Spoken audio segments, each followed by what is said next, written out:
Welcome to our MOOC course on social entrepreneurship and sustainability. Today we are going to discuss on week 6 day 3, and in today's session we will be focusing on the important and practical topics, that is governance model for social enterprises. So let us first understand that a governance means what. The governance is essential because it determines how a social enterprise is directed, controlled, and held accountable while balancing social mission and financial sustainability. So, let us understand in detail about the same. The governance refers to the systems, structures, and processes that which an organization make decisions, set objectives, and ensure that there is accountability to its stakeholders. Therefore, for social enterprises, governance is particularly complex because they pursue dual and triple bottom lines: the social impact, financial viability, and often environmental sustainability. Unlike any kind of traditional businesses that primarily aims to maximize the profit, social enterprises must also ensure that their governance structures actually protect the social mission while enabling the effective operations and growth. Further, let us also understand that governance lies at the heart of every social enterprises, because while mission explains why a social enterprise exists, but strategies determine how it operates, that is how it connects, because the governance answers the most fundamental questions of an social enterprise. So let me ask you that who decides, who is accountable, and how is the power exercised? So let me answer this. For social enterprises, governance, it is a mechanism, or merely we can say a mechanism control or a legal compliances, in which it is an institutional expression of values, ethics, and accountability. And let us also understand that it has a setting. It means the social enterprises are fundamentally different from the conventional businesses and traditional charities. Therefore, we must understand that they operate in a complex space where a social purpose, financial sustainability, shareholder expectations, and public trust intersect there. As a result, the governance models borrowed uncritically from the profit maximizing firms or a donor driven NGOs can be ineffective or even harmful when applied to any kind of social enterprises. So, we need to understand that in India, this challenge is particularly very acute because there is no legal distinct category for our social enterprises. So, when the governance models are drawn from these trust, societies, companies, cooperatives, and hybrid structure, in this, many governance fail in Indian social enterprises. They do not arise from these bad intentions. They arise from misaligned governance models that fail them to protect their mission while enabling growth. So, with this, we can understand that to understand in detail better, first let us understand how important governance plays a role in social enterprise. So, let me take you for the section 1, that is understanding governance in social enterprises, in which we will be first understanding that how governance is useful for any organization, especially from social enterprise. Let me tell you, governance refers to systems, structures, and processes through which organizations are directed, controlled, and held accountable. In social enterprises governance, it goes beyond fiduciary oversight. It also includes moral responsibility and social accountability. Unlike shareholders driven cooperation, social enterprise must balance multiple and sometimes the competing interests at the same time. Thus, we can say that these include beneficiary and the community and donors, and also it includes investors, employees, and volunteers, plus founders and manager regulators, and the broader public at large. Also, we must understand that this multiplicity of stakeholders makes a governance inherently very complex. A governance model is focused only on efficiency may silence in beneficiaries. It means to say, a model that is overly participatory may struggle with timely decision and scalability. Effective governance must therefore achieve three core objectives. First one is the mission protection, in which we need to understand that mission protection, the first one, talks about safeguarding the social purpose from dilution or any kind of drift. Secondly, we must understand accountability, ensuring responsible use of resources and the power. Third, we must also remember the strategic oversight, which means enabling growth, innovation, and sustainability. So, to understand further, let me tell you with the other part. The question is why governance matters more for social enterprises. So, let us try to understand why. The governance failures are especially damaging in the social enterprise. Why? Because the public trust in their more valuable asset. It means to say the public trust is more valuable. Unlike any kind of commercial firms, the social enterprises rely heavily on moral legitimacy to mobilize the resources. The governance determines who has the authority to make the decision, how leadership transition are to be managed. Also, it streamlines whether the founders can be questioned or can also be replaced. It is all at the power of governance. It also gives us leverage that how conflicts of interest also can be handled, whether the beneficiaries have voice or not. So all of these questions can be answered through the governance, the power of governance. So in India, many social enterprises are founder driven. This can be a strength in the earlier stages, but without inappropriate or without a proper governance, any kind of governance checks, founder centric models can lead to concentration of power, lack of transparency, weak accountability, and organizational fragility. Therefore, the governance models are not static but it's templates. They are evolving institutional design that must adopt as when the social enterprises grows. So it means to say by now that governance is must and should important for all the organization. So let us now examine the traditional governance model commonly applied to social enterprises. So let me also discuss the other set of segment under this, that is traditional governance model, which can be followed. The first model is trustee centric governance model. This model is common in trust and charitable foundation. The governance authority is vested in the group of trustees who act as a custodian of purpose. The decision making is centralized and the governance and ownerships are closely interlinked. In this way, this model works.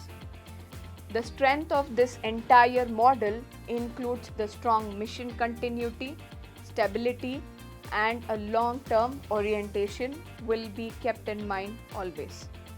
It works well for philanthropic and welfare-focused institutions, especially suited for this particular model.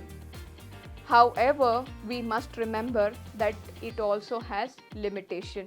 As we know, for every pros there are cons. For every advantages, there are limitations. Let me name few. Power may become excessively concentrated. The second limitation possibly is accountability mechanism are too oftenly weak. And another limitation is outcomes depends heavily on the trustee integrity rather than the systems.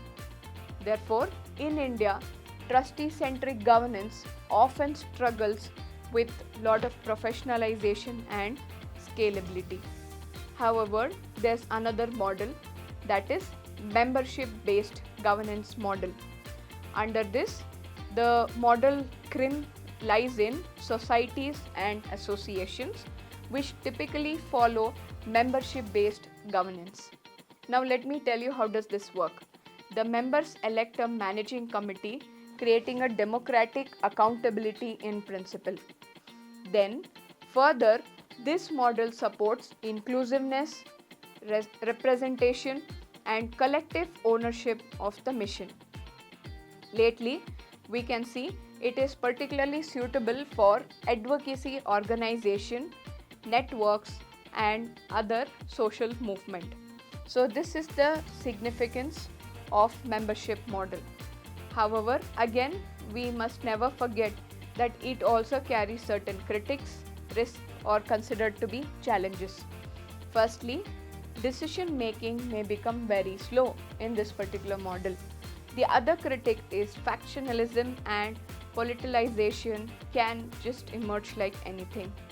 The third thing, strategic focuses may weaken. So for social enterprises, this model requires an additional safeguards to balance participation with effectiveness. Now let me also explain you another type of model which is also called as corporate board governance models, in which the Section 8 companies and social purpose companies often adopt this style which is called as corporate style board governance. In this, let me tell you how does this operate. A board of director holds fiduciary responsibility with clear separation between governance and management. This model offers professional oversight, strategic orientation, transparency, and credibility. It is especially attractive for scalable, professionally managed social enterprises who are actually engaging with institutional funders. So, I've already told you the application. But again, we have to remember, unlike advantages, there are limitations for this model too. So, let me tell you, if a board focuses excessively on efficiency and growth, social mission may be diluted. The other biggest challenge under this model is beneficiary representation is often limited. The challenge is ensuring that professionalism does not replace with purpose. So overall to say, let us try to understand recognizing these limitations. Many social enterprises have developed mission-centric governance models. Again, depends upon the type, behavior, and significance of model to model. Now let me tell you with another component of model, that is mission-centric governance model. So let me tell you what is the essence of this model. Mission-locked governance is the main crimp of this particular model. The mission-locked governance embeds the social purpose into foundational documents and decision processes. This includes explicit mission of clauses, restriction on asset transfer or profit distribution, or it could also be supermajority and external approval for mission changes.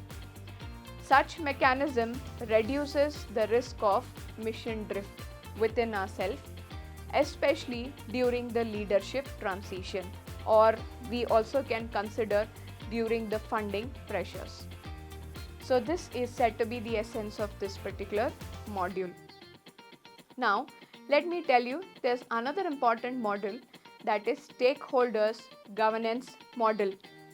The stakeholders' governance expand the participation beyond boards, trustees, and beneficiaries, including employees and the community representatives, who gain voice through the advisory council, the board representation, and also structured consultations. The rationale is simple here. The social enterprises exist to serve stakeholders beyond capital providers. It also includes the beneficiaries, strengthen legitimacy and relevance here. However, we also need to remember that stakeholder governance also brings challenges. Balancing inclusivity with efficiency is very difficult here. Therefore, diverse interest must be managed carefully. This model is particularly suitable for community-based and empowerment-focused social enterprise. Let me also take you to another governance model, which is called as founder-led governance model. Under this, many Indian social enterprise begins as founder-led initiatives. The founder dominance can provide clarity, passion, speed, and deep contextual understanding. But it also carries risk, and there are weak institutionalization. Apart from that, it also carries another challenges, that is resistance to accountability. Apart from that, it also carries serious succession challenges. It also leads to effective governance requires a planned transition from a founder-centric to institution-centric model. So in this, what we can say is this transition is one of the most critical phases in the social enterprise life. So what we try to understand under this is how efficiently it can be incorporated in the social enterprise. Now let me tell you about another model, which is called as hybrid governance models. Under this, hybrid social enterprise combine non-profit and for-profit entities. This requires multi-layered governance systems, and however, we also never to forget that there are challenges come critics. The key challenges include is coordinating multiple boards at the same time, managing conflict of interest, and ensuring the mission alignment across the entities. However, the hybrid governance demands the clear role definition, transparent decision protocols, and it also has shared mission oversight. It means to say, without strong governance, hybrid risk fragmentation, and also it might lead to ethical controversy. There's another set of model that is still available, that is governance for accountability and transparency. So now let us try to understand what is the model about. The accountability is central to governance in social enterprises. They are accountable not only to the investors or the owners, but also to the beneficiaries, donors, community, and the public at large. It means to say, the governance must institutionalize financial transparency and also must have pragmatic accountability, also should include ethical conduct in every situation. So also this model tries to have transparent reporting system, independent audits, and clear disclosure, which are not mere compliance tools.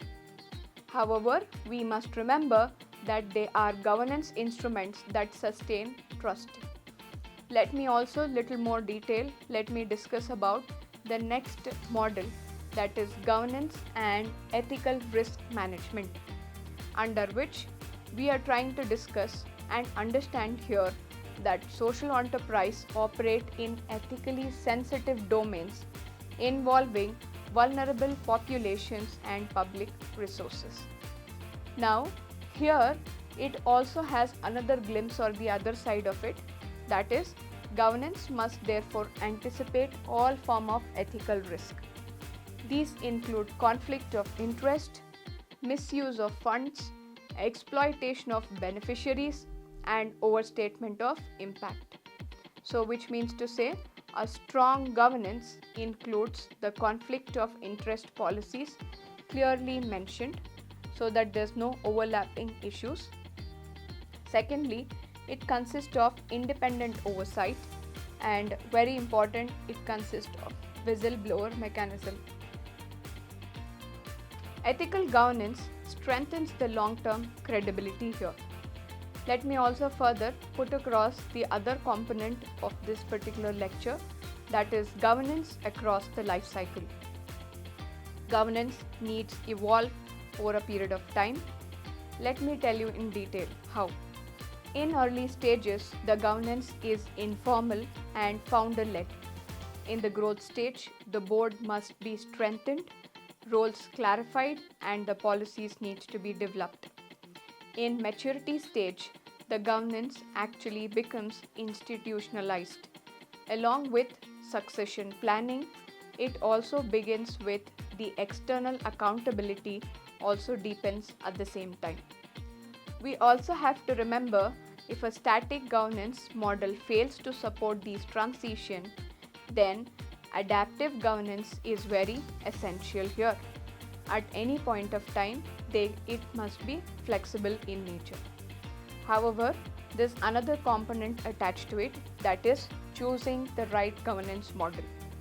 Since we have already discussed in this session about different governance model, now let us try to understand how do we select the right one. Selecting a governance model requires asking the key question to yourself as a learners. The first question, what is the core mission and who are the beneficiaries? Secondly, how complex are the operations and funding sources? Third, we need to remember how important is the stakeholder participation and what is the long-term vision. When we able to answer all of these questions, however, we must remember that there is no universally ideal governance model, but the best model is one that protects the mission, integrity, ensures accountability, enables strategic growth, and reflect organization values. So let me summarize the entire session here. Governance models are not administrative arrangements. They are institutional embodiments of social purposes. Hence, in India's evolving social enterprise ecosystem, the governance is the primary mechanism through which trust, legitimacy, and the impacts are actually sustained here. It means to say, an effective governance must have balance of control with participation, accountability with innovation, and stability with adaptability. So this is a great combo of proper governance model here. Also, we must understand that social enterprise that invest in the thoughtful mission aligned governance are better positioned to survive these leadership challenges, funding uncertainties, and external pressures. So overall to say, for you as a learners, students, practitioners, understanding this governance model is not just by avoiding any kind of failures or find the critics in it, but it is about building the institution that serves the society with integrity and effectiveness, also a resilience over a period of time. So thank you for patiently listening. See you in the next session.